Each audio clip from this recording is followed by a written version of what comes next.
Good morning, everyone.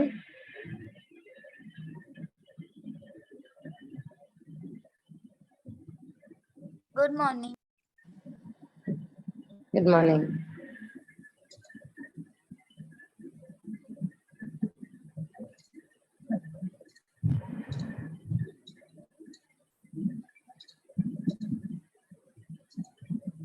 Okay, so आतापर्यंत आपण जे सी प्रोग्राम्स पाहिले ते सगळे अर्थमॅटिकल, लॉजिकल किंवा तुमचे जे गेट्स असतात, डिजिटल टेक्निक्सचे जे लॉजिक्स असतील किंवा लेफ्टला शिफ्ट करायचे आहे, राईटला शिफ्ट करायचे, ते सगळे लॉजिक्स आतापर्यंत आपण पाहिले. ओके, सो अर्थमॅटिक मध्ये मे बी ऍडिशन सबट्रॅक्शनचा प्रोग्राम आपण पाहिला, मल्टिप्लिकेशन आणि डिव्हिजनचा तुम्हाला होमवर्कला दिलता. ओके, आणि त्याच्यानंतर आपण बहुतेक मल्टिप्लिकेशनचा एक प्रोग्राम पाहिला. मग वाटल्यास तर at the end of chapter तुम्हाला काही डाऊट्स असतील, होमवर्कला दिलेलं काही आलं नसेल तर ते पण आपण तेव्हा करू. ओके, पण ऑलमोस्ट त्याच्यामध्ये सगळं कव्हर झालंय. Okay, so today we are going to start 2.2 that is timer and counter programming. Okay, so you all are aware that 8051 is having two 16-bit timer oblique counter. 8051 मध्ये दोन timer counter आहेत. Okay, दोन timer oblique counter, actually timer and counter एकच आहे. Oblique कशासाठी use केलेला आहे की तुम्ही आयदर त्याला टायमर म्हणून सुद्धा यूज करू शकता, ऍज वेल काउंटर म्हणून सुद्धा तुम्ही यूज करू शकता. ओके, आणि हे दोन्ही टायमर्स आहेत ते 16 बीट वाईड आहेत, म्हणजे त्यांची लेंथ काय आहे तर 16 बीट आहेत.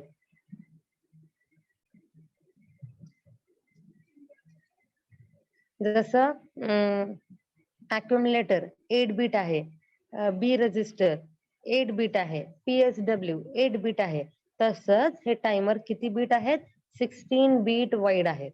ओके, सो हे टायमर आपण कशासाठी वापरतो तर टाइम डिले जनरेट करण्यासाठी. ओके, म्हणजे मला आपण मागच्या वेळेस बघितले बघा, so generate toggle the bits and after 250 millisecond, म्हणजे 250 मिलीसेकंड आपण काय देतो डिले देतो तिथे. ओके नाही, आता त्या प्रोग्राम मध्ये ऍक्च्युली आपण टायमर रजिस्टर्स यूज केले नाही, पण आपण युझिंग सी प्रोग्रामिंग तिथं 250 मिलीसेकंडचं डिले जनरेट केलं. But while generating square wave you have to use timer register or timer oblique counter register to generate some delay. Okay, square wave मध्ये काय असतं तर एकदा हाय सिग्नल असतं, एकदा लो सिग्नल असतं. Okay, so this is your square wave. Okay, so it is hi, we can say 1 for some time period, and the signal is low, so we can call it as a 0 for some time period. मग हे जे time period आहे that is given by this timer as a delay. Okay, तिथे आपण delay देतो, delay दिल्यामुळं तेवढ्या वेळेसाठी ते सिग्नल हायच राहते. डिले संपला की तुमचं सिग्नल फॉल होतंय.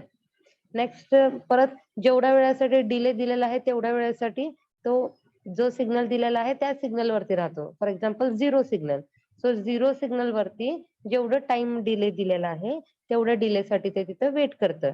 डिले संपला again it changes it's state. Okay, depending on operation. आता इथं हे स्क्वेअर वेव्हचं एक्झाम्पल दिलंय, तुम्ही वेगळ्या वेव्ह सुद्धा घेऊ शकता. ओके, त्याचे आपण वेगळ्या वेगळ्या प्रोग्राम्स बघूयात.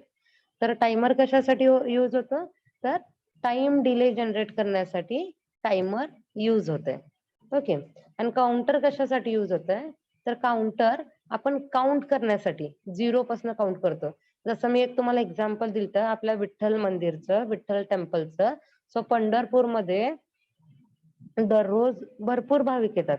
ओके नाही, पण आपण असं म्हणू शकतो का भरपूर म्हणजे किती येतात, एक्झॅक्टली जर आपल्याला काउंट पाहिजे असेल तर ज्यांनी टेम्पलच्या आतमध्ये एंटर केलं त्यांना माहित असेल, अगदी आतमध्ये विठ्ठल मूर्तीच्या जवळच्या गाभाऱ्यात तिथं वरती एक काउंटर आहे बघा. ओके, सो जेव्हा तुम्ही पर्सन्स एंटर करता तेव्हा तिथला काउंट चेंज होतोय. सो ते काय करतात पर्सनला काउंट करतात. ओके, म्हणजे ते काय करतात इव्हेंट काउंट करतात. ओके, इव्हेंट काउंट करतात म्हणजे काय करतात, so number of clock pulses किती झालेले आहेत, नंबर ऑफ क्लॉक पल्स ते त्यांनी काय करतात काउंट करतात. ओके, आपण म्हणतो की एक माणूस गेल्यावर एक काउंट तिथे दिसला, 2 माणूस गेल्यावर 2 काउंट तिथे दिसला. पण ते पर्सन्स जेव्हा एंटर करतात तेव्हा तिथली जी काही क्लॉक पल्स आहे ती इंटरप्ट होते. इंटरप्ट झाल्यामुळे तिथं सिग्नल भेटतो की once interrupted, twice interrupted, thrice interrupted. त्याच्यावरनं मग ते त्यांनी काउंट शो करतात. मग इथंच 8051 मध्ये जे काही टायमर आहे त्याला आपण काउंटर म्हणून सुद्धा यूज करू शकतो आणि तो काउंटर काय करतो तर एक्सटर्नल क्लॉक पल्सेस तो काउंट करतो. Okay.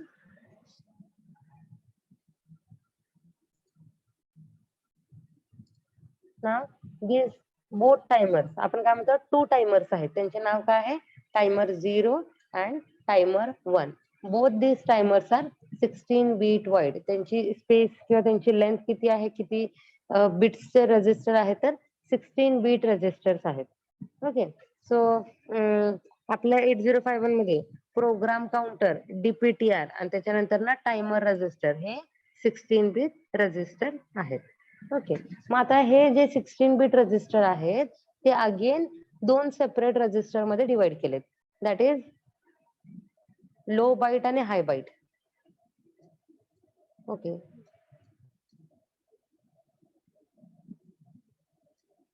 Okay, so this is timer 0 for example.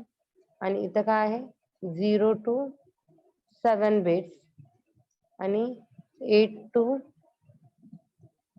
sorry this is 8 to 15 bits, sorry 16 bits. Okay, so हे काय झालं 0 to 7 is called as low byte and higher byte that is 8 to 16 is called as high byte. हे आपण in detail मध्ये बघूया, इथे दाखवलं बघा. ओके, आता the upper is, so this is timer 0, this is timer 1. This timer 0 and timer 1 are 16 bit wide, म्हणजे D0 to D15. Okay, by mistake मी इथं 16 लिहिलं, so it is 15. Okay, from 0 to 15 it counts 16 numbers. Okay, so from 0 to 15 it is 16 bit, therefore this timer 0 is 16 bit register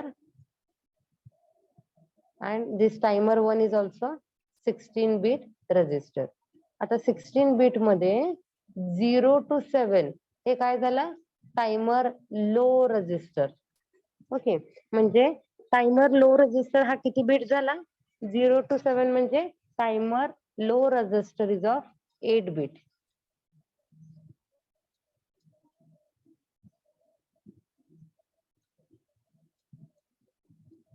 okay, आणि timer high register 8 to 15 again it is 8 bit. आपण count करून पण बघू शकतो 1 2 3 4 5 6 7 8. Therefore this timer high is also of 8 bit.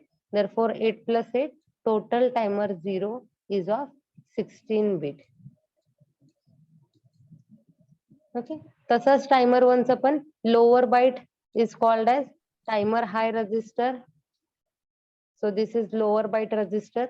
It is called as timer 1 lower register and TH1 म्हणजे काय timer 1 high register which is high byte register.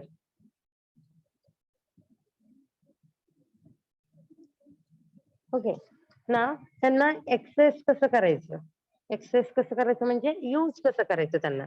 Okay, so directly तुम्ही timer 0 मध्ये 16 bit value put up करू शकता किंवा तुम्ही directly ती low byte register separately access करू शकता आणि हाय बाईट रजिस्टर तुम्ही सेपरेटली एक्सेस करू शकता. म्हणजे जसं की आपण अक्युमुलेटर 8 बीट रजिस्टर यूज करतो तसंच तुम्ही हाय आणि लो रजिस्टर सेपरेटली यूज करू शकता. ओके, फक्त त्याचे नाव व्यवस्थित असले पाहिजेत. सो टीएल म्हणजे काय झालं टायमर लो, टीएच म्हणजे काय झालं टायमर हाय आणि 0 आणि 1 काय स्पेसिफाय करते की ते कुठल्या टायमरचं लो रजिस्टर आहे किंवा हाय रजिस्टर आहे. 0 असेल तर that is timer 0 low register timer 1 low register. Okay. TH0 म्हणजे काय? टायमर 0 हाय रजिस्टर. TH1 म्हणजे काय? टायमर 1 हाय रजिस्टर. ओके. आणि लाईक अदर रजिस्टर तुम्ही हे रजिस्टर एक्सेस करू शकता, म्हणजे यूज करू शकता. ओके. आता ते झालं ऍक्च्युली तुमचे टायमर्स. ओके. टायमर रजिस्टर झालं. आता ह्याच्यामध्ये व्हॅल्यू पुटअप करण्यासाठी आपण डायरेक्टली पुटअप करू शकतो. पण जेव्हा आपण त्याला टायमर म्हणून यूज करतो किंवा काउंटर म्हणून यूज करतो, तर ते आपल्याला कसं कळणार? तर त्याच्यासाठी 2 रजिस्टर्स आहेत, टीमॉड रजिस्टर आणि TCON register. Okay. So this one is the TMOD register. Okay. 8051 मध्ये तुम्हाला हे लास्ट सेमिस्टरला झालेलं आहे. Just we are revising so that you may know how to use these specifications in program.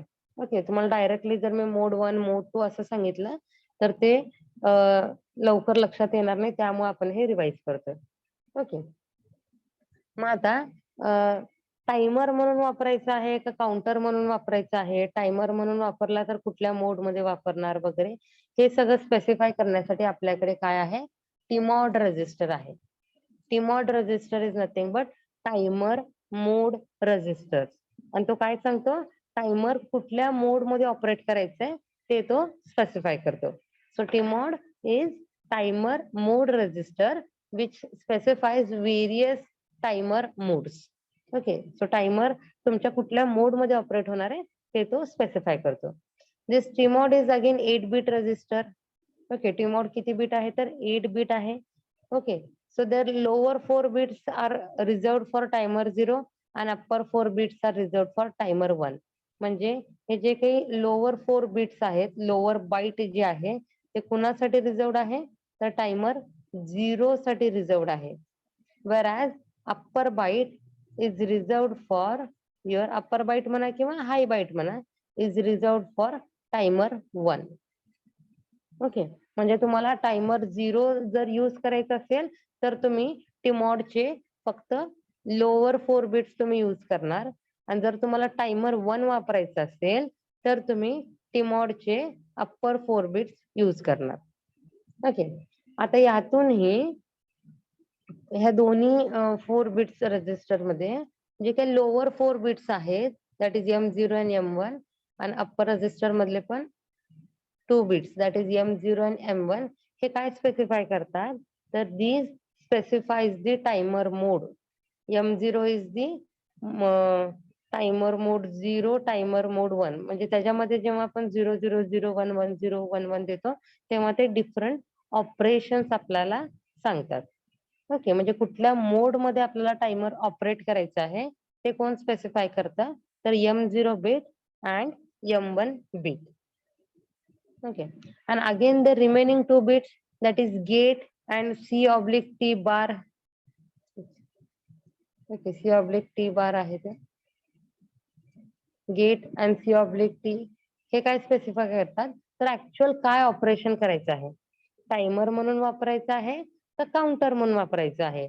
Because our 8051 is having 2 timers oblique counter. Okay. आपण त्याला काय म्हणतो? Oblique counter. जरी त्याला आपण टायमर रजिस्टर, टिकॉन रजिस्टर म्हणजे टायमरच्याच नावाने त्याला संबोधित